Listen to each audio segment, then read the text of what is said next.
جانم علی علی جانم علی علی.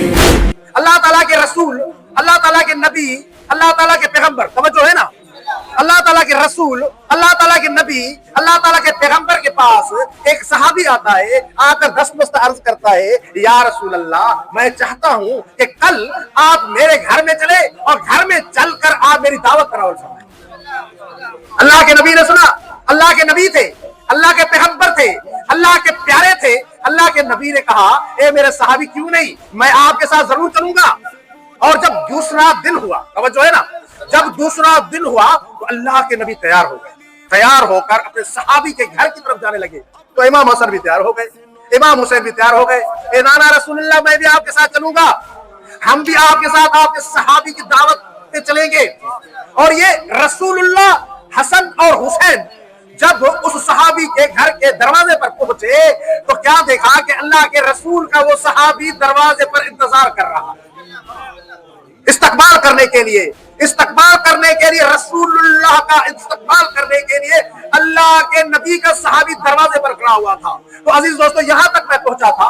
اس کے بعد میں عرض کروں گا کہ لوگ کہتے ہیں کہ یہ علی والے، یہ شیعہ، یہ محبان اہل بیت جو یا حسین کرتے ہیں، توجہ ہے نا، جو یا حسین کرتے ہیں، جو حسین کو یاد کرتے ہیں، یہ صحابہ کو نہیں مانتے. میں ایسے شیعہ کو شیعہ نہیں مانتا جو صحابہ کو نہیں مانتا ہو. ہم تو صحابہ کے پاؤں کی مٹی کو اپنی آنکھوں کا سرما بناتے ہیں. اے مسلمان، اے کلمہ کو سمجھ، تجھے اور مجھے کون لڑا رہا ہے؟ تجھے اور مجھے نہ شیعہ لڑا رہا ہے نہ سنی لڑا رہا ہے. تجھے اور مجھے لڑا رہا ہے تو امریکہ لڑا رہا ہے، تجھے اور مجھے لڑا رہا ہے تو دشمن اہل بیت لڑا رہا ہے. ماشاءاللہ، اے منکر حیدر میرے بارے میں نہیں ہے، وہ نصر جو مومن ہے وہ قطارے میں نہیں ہے، وہ نصر جو مومن ہے وہ قطارے میں نہیں ہے. حسنین کے صدقے میں ادا کر تو میں لے لوں، ماشاءاللہ، حسنین کے صدقے میں ادا کر تو میں لے لوں، ورنہ تیری دنیا مجھے والے میں نہیں ہے. ماشاءاللہ،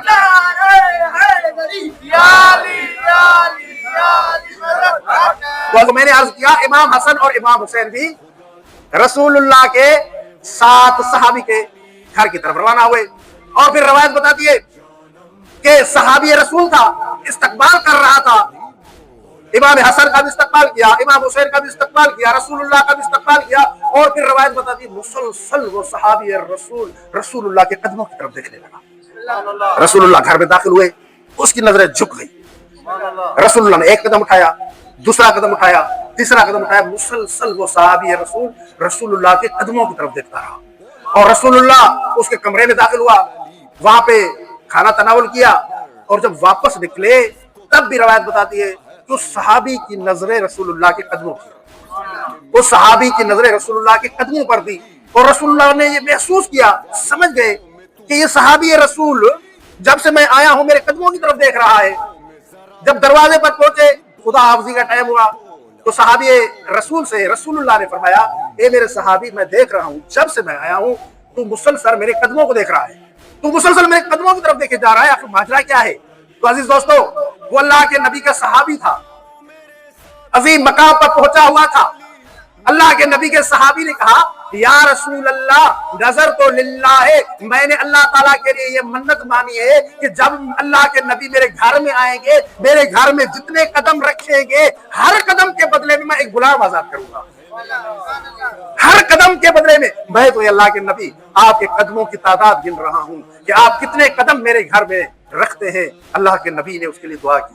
اے میرے صحابی اللہ تعالیٰ آپ کو جزائے خیر عطا فرمائے.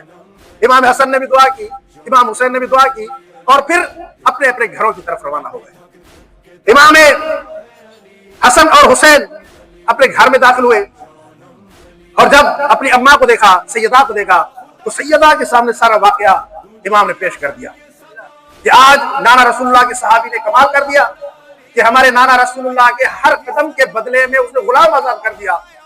اور پھر امام حسین نے کہا کہ اماں جان اگر آپ کی اجازت ہو تو اب ہم نانا رسول اللہ کی دعوت کریں گے. ہم چاہتے ہیں کہ ہم اپنے نانا رسول اللہ کی دعوت کریں. سیدہ نے کہا کیوں نہیں، ضرور.